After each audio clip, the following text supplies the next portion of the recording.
Hello and welcome to my Zaum project. For my concept of Zaum, I was going more towards a rap and hip hop venue just because that's what I'm interested in.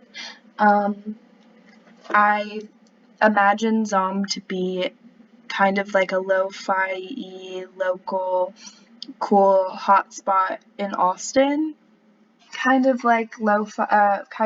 sorry, Mohawk or Barracuda or emos if you've ever been to any of those.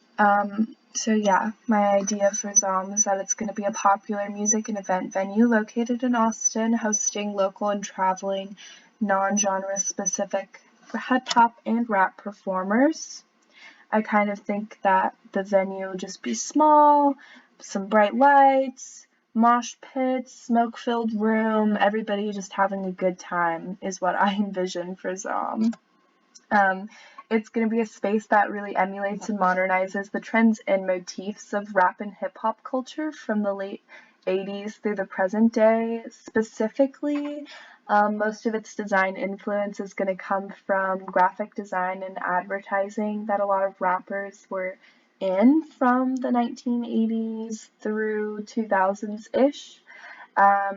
Present day fashion trends like hypebeast fashion and skate culture from the 90s and 2000s. My design intent is to rethink these design methods from this era that were influential in rap and hip hop music, album art, and graphic design. And my intent is to abstract and apply these motifs and modernize them. So to do that, I look to a lot of graphic design and advertisements from about 1986 through present day. Here's this Thrasher ad that I thought was really interesting, very popular skate magazine. I was really drawn to this bold typeface and the way that they use minimal negative space and how they kind of have a soft fisheye lens on it, which is also a motif very commonly used in rap and hip hop videos from the 90s, but I'll talk about that in just a second. I also look to magazines that just featured a lot of rap artists. This one is the cover of Vibe magazine. Again, very minimal typography and lots of interesting compositional layout spacing. Next, I was looking at some print ads like this Bongo one here. I thought that these were relevant because this kind of style that's on the ad, like fashion-wise, is something that I know resonates with a lot of the target audience that I would imagine would attend SOM. Next, we have this Golf Wang lookbook from 2011. I was really inspired by what Tyler the Creator has done with Golf Wang as a rapper, designer, and artist. Um, I appreciate how he's taken some of these same ideas, like from the Thrasher cover, and applied them to his modern day fashion brand. So, with that, here's just another example of a print ad that's been modernized by an artist that I follow on Twitter. So this is what I'm kind of seeking out to do here. Another influence for my project was rap albums from the 90s. So we have Salt and Peppa from 93 and the Notorious B.I.G. from 94. I'm really looking at the typography that they use here and how these kind of lo-fi images give this like grungy-ish feel to the image. Also, I was inspired by Missy Elliott's The Rain music video from 97.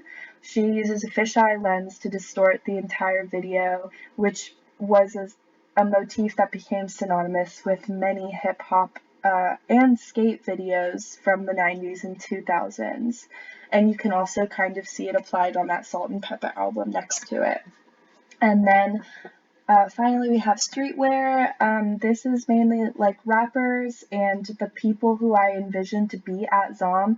this is the kind of fashion that they follow, so I wanted to pull some influence just from colors and typography and this kind of interesting silhouettes that you see in these Yeezys on the bottom. I am using this as inspiration for my project as well. So for the target audience, we've got to define quite literally, a hype beast is a person who follows a trend to be cooler in style. This is what they look like. They're just young, stylish, and cool 18 to 30-year-olds. I just envision this as like a place where like teens and early 20s just go to hang out and mosh and things like that. So here we have the Zaum logo. And here we have it without that outside counterform and just the outline. And here's this little graphic that I have done little different color mock-ups for Zaum just to show the flexibility of this logo. And you could apply one of these 6 colors to it for future poster mock-ups for show, hypothetically. Here is the merchandise that I envision to be sold there. Bucket hats are super popular among hypebeasts, and so are just these simple, really minimal t-shirt designs. I chose a sticker because those are also just something you could slap on your skateboard or your water bottle. And I chose this skateboard just because I thought it totally emulated the vibe that I was going for. It would be a really cool piece of merchandise to buy at Zaum that you wouldn't really find at many other concert venues. Here we have one event poster and this little animation for it, and another event poster again with this little distorted animation. Here those posters are in context. Here they are just on a street mock-up. Next we've got these 2, which are the social media posts. And we've got these 2 Instagram story mock-ups. And lastly, I've kind of taken a step further and trying to experiment with how I could push this identity. So here are just 2 street mock-ups with a very simple artist photo and our identity applied right on top of it. These are a little different than the other mock-ups I've made, but I think just for show posters and such, this would be an interesting concept to explore in the future with Zaum. Thank you.